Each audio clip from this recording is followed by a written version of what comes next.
Предизвиквам политическите ръководители на дебат. Вчера излезе Тома Биков с изявление, че повече няма ли да позволят хора да ходят да притесняват Бойко Борисов. Вчера на Бойко Борисов му беше подарена картина, на която е изобразен и той. Изкуство. Никой не е закачал, нито жена му, нито децата. За разлика от много хора, тук не са 7 човека, 37 обекта нахълтаха частни домове, жени, деца. И тук Бойко Борисов да ходи да се прави, че това нещо е във връзка с разследването. Вчера бяхме на делото, видяхме какво е разследването. Видяхме как системно унищожавате всички хора, които по някакъв начин казват нещо против вас. Набрали сме информация, която е огромни масиви. Ще я опишем по всякакъв начин. Както пишем книга за изборите, така пишем книги за всички неща, които се случват в България.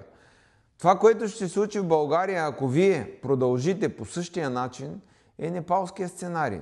За да не се случва това нещо, призовавам към политически дебат. Предлагам и искам, като ръководител на парламентарна група, не съм ръководител на политическа партия, но ръководител на парламентарна група, да седнем с Бойко Борисов, Делян Пеевски, Костадин Костадинов, Иво Мирчев и Божидар Божанов, с ръководителите Радостин Василев и ръководителя на АПС, мисля, че Танер се казваше. Нека отидем в Панорама. След едно предаване в Панорама ни запалихте офиса. Запалихте ни офиса, Бойко Борисов. Вашите хора тук в Варна. Даниел Славов Дънката, известен ви е, крадец, мошенник, който прави една камара престъпление. И нищо, въпреки подадените сигнали на парламентарна партия. Ето, ние подаваме сигнали, няма реакция. Други подават сигнали срещу нас, масови действия. Вие вкарахте в затвора човек с диабетно стъпало, с открита рана, с риск да умре, за да може да изпълни вашите разпоредби. Ако бяхте чули жена му как плаче, ако бяхте видяли децата му с какви психически травми са, вие, Бойко Борисов, не може да казвате, че някои други хора са дошли, за разлика от вас, като културни хора, поднесли са ви подарък и са заминали. Нито са викали, нито са скандирали, нито са оплашени вашите деца. Както вашите деца имат нужда от човешки права, така и другите семейства в България имат нужда от човешки права. Това, че вие крадете България толкова много години, не означава, че ще продължите да го правите и не означава, че вие сте богоизбран.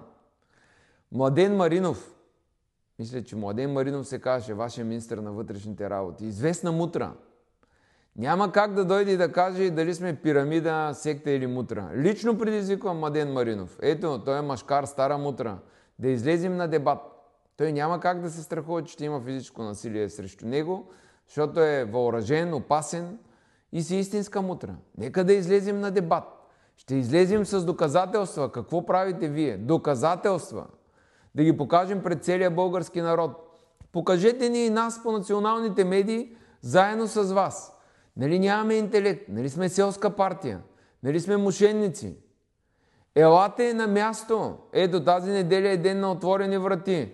Елате парламентарните партии, елате ръководителите, вижте пирамидата. И ми кажете, вие с милиарди, които сте откраднали, хиляди милиарди от България, какво сте направили подобно това, което ние сме направили? Частни инвеститори. Събрали сме и сме показали силата на обединените хора, които искат да направят нещо. Какви управляващи сте вие? Вие сте карикатура. И не може, значи, казват, тарикат мъж не писка. Вие много добре знаете, че никой не е употребил грам насилие срещу вас. Никой не е проявил неуважение към вашите деца, но вие проявявате всеки ден неуважение срещу хората. Всеки Божи ден. Тук искам да кажа на Николай Бареков. Как можеш да кажеш, бе, човек, че ние сме на Пеевски? Ти, който водиш разкошен живот, и ти нито си бизнесмен, нито си нищо. Няма как да водиш разкошен живот наляво и надясно. И ние, които сме убити и които нашите хора лежат по затворите, и ние нямаме нито една стотинка за нищо. Ние сме били на Пеевски. Аз правя изказване за мафията в Народното събрание да не се разсейва енергията на протестите. Хамид ми казва: фараоне, скоро ти си вътре. Това ли е ние да сме хора на Пеевски, бе, приятели? Ти си наистина жалка карикатура. Жалка карикатура. Отиваш срещу 5 лева да защитаваш шефа. Не дей така. Борисов и Пеевски вървят в пакет. И единия и другия. Нито единия сме пожарили, нито другия. Просто дай ни точна локация, къде живее Делян Пеевски. Дай, говорил съм с теб, не си я казал. Никога не си казал точна локация, къде живее Делян Пеевски. Ще отидем при тях. Значи, това нещо, което се разпространява по мрежите в момента, е долна лъжа. Йордан Мицикулев, обвинихте го в Народното събрание за организатор на палежи. Добро момче, което отива да разкрива и да показва неща, които вие правите навсякъде. И това момче, вие го обвинихте в Народното събрание, подобно на исторически парк, подобно на всеки неудобен. Използвате Народното събрание за трибуна да обвините някой. Излезе вашия вътрешен министър, който, ако няма информация, означава, че той човек е престъпно невеж. Ако пък е изкривил информацията, означава, че има ОПГ да се натапят неудобните хора. Вие кой не унищожихте? Аз сега пред хората няма да казвам, защото съм помолен от определени хора да не казваме къде какво се случва. Но ние го пращаме към интерпарламентарната комисия. И всичкото това, в крайна сметка, ще стане факт. Ще лъсне рано или късно. Не може, защото вие в уж държава, членка на Европейския съюз, вкарали сте ни в еврозоната, в Шенген, милиарди сте били дали в нашите джобове. Не, те само във вашите джобове. Вие изнасяте всичко. И са в Дубай. България няма нищо останало. България има сметище и буклук останало. Наркотици, има хора на фентанил. Това е останало от вас в България. Нищо друго. Култура няма. Вие даже картината не може да разпознаете. Нейната гениалност. И да кажете едно благодаря. Поне сте увековечен. Значи, това нещо, което се тръби по медии и телевизии, първо са били 50 човека, не са 50, 200 са. После им е раздадено пари. На нас не ни останаха пари, за да раздаваме. При обиските не намериха една стотинка, за разлика от снимки с кюлчета, евро и пистолети в дома на Бойко Борисов в Банкя. Делян Пеевски не е по-малко зло от Бойко Борисов. Напротив, Делян Пеевски е ролята на Цветан Цветанов преди време, която имаше. Така че тези хора са свързани, те са сиамски близнаци. Но това нещо е маниер на Бойко Борисов. Маниер, който го прави от 2010 година. Всички неудобни, да ви припомня ли? Алексей Петров. Да ви припомня ли всички бизнесмени, в кавички, от приватизацията, които бяха арестувани един по един и държани, докато не им се вземе цялото имущество. Това си е прием, който е измислен от Бойко Борисов. Как може да вкарате хора в ареста без някакво обвинение? Как може вие да съсипите един бизнес? И хората, които сте го вкарали, за да може този бизнес, ама това не е бизнес на един човек, това е бизнес на хиляди хора. И вчера ги видяхте, озверели и други хора в България, които не искат повече да продължават това нещо. Вие съсипвате, открадвате на хората парите, както откраднахте къщите на гости, за гости, както хиляди други неща откраднахте. Вижте, имам един призив към вас. Малко дръпнете ръчната. Малко пренаредете нещата. Подайте оставка да се формира ново Народно събрание. Защото ясно е, че друго няма да стане. Дайте шанс да се пренаредят нещата. Няма да завърши добре това. Наистина няма да завърши добре. И няма значение кой ще го завърши, но няма да е добре за вас. Поради тази причина, дайте да направим дебат. Ето, предизвиквам, давам 3 дена за отговор. Петък, събота, неделя. Понеделник ще изляза с изявление дали имам отговор от парламентарните групи или не.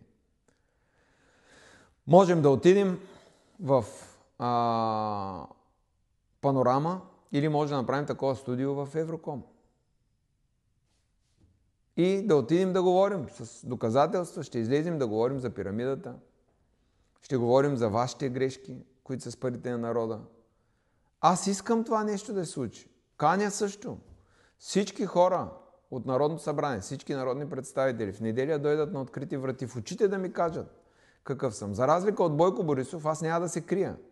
Няма да викам младежите, излизам очи в очи. Нямам от кого да се крия. Така че това нещо, което тези хора го правят, е престъпление. Призовавам наистина хората в България. Борете се за вашата свобода. Не за моята или на някой друг, за вашата. Не дейте позволява да се разбиват протестите. Давайте да удряме навсякъде. Ще направим картина пред Народното събрание, който иска да отиде да снима с статив. Ще направим такава на Витошка. Всички хора в България, които искат да протестират всеки ден, да се свържат с партия Величие, ще ви изпечатаме една такава картина и нека това бъде нашия плакат, нашия девиз, това да бъде нашето знаме, нашия герб, с който ние да поведем борбата срещу тази мафия, която съсипва бъдещето и на младите, и на хората в средна възраст, и на пенсионерите. Имам апел, наистина, хора, борете се за вашата съдба. Борете се, защото няма да има друг такъв момент. Не спирайте, не се оставяйте на партиите да ви разединяват, включително и ние. Няма нито една партия има български народ и българска държава. Няма евро или против евро. Няма евроатлантизъм или Русия. В момента има само България и мафията. България и мафията и ние трябва да я свалим. Разчитам, че в България има хора, които ще се борят за това. Аз съм зад вас, тези, които организират, подкрепяме ви и не е партийно всичко това, което се случва. Нека движението бъде национално. Благодаря ви и ви желая хубав ден.